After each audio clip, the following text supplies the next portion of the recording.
Mungu alimuumba mwanadamu akamweka bustanini akiwa na hali nzuri.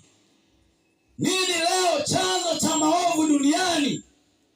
Chanzo cha vita, chanzo cha mateso, chanzo cha mauaji, chanzo cha magonjwa sugu. Leo akina mama ukitembea ni kansa, ukitembea ni vidonda vya tumbo. Nini chanzo cha matukio haya? Tapeli yuko mtaani. Chanzo cha ugaidi duniani, chanzo cha madawa ya kulevya. Tapeli yuko duniani, tapeli. Kama haujafanya kazi, wewe ni mzee bandia. Hata ukimwangalia jirani yako ulionaye pale nyumbani, ulionaye kwenye mkutano, huu mzee alionao ni tapeli tu, maana si mzee. Hata ukimuuliza umri, hajafikisha 30, lakini umri wake ni kama na miaka 70. Mwangalie jirani yako, mwambie umetapeliwa, ndio maana umezeeka. Kama ni mimi rafiki, wewe niambie tu, Bwana asifiwe. Tapeli anafanya kazi kuhakikisha ya kwamba kila mwanadamu, mwanaume na mwanamke, anatapeliwa akili, anatapeliwa ufahamu, anapoteza mazingira ya uelewa, ili ya kwamba anakotaka kwenda asiende, ili ya kwamba anachotaka kufanya asifanye, kwa sababu tapeli yuko mtaani kwako, anakudanganya. Sura ile ya 5 fungu la 8.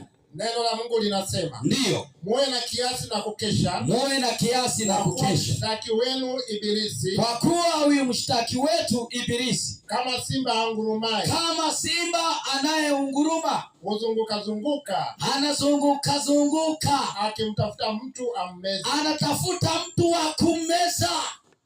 Wanaume na wanawake tumemezwa.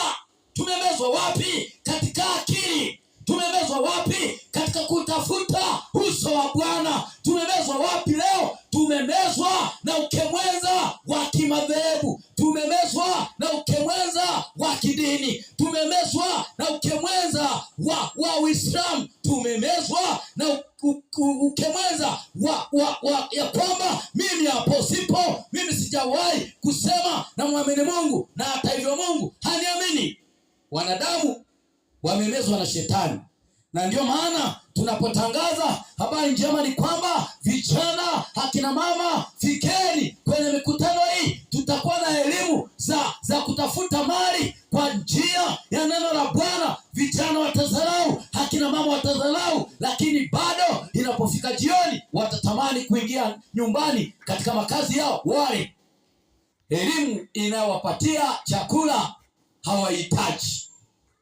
Tumemezwa.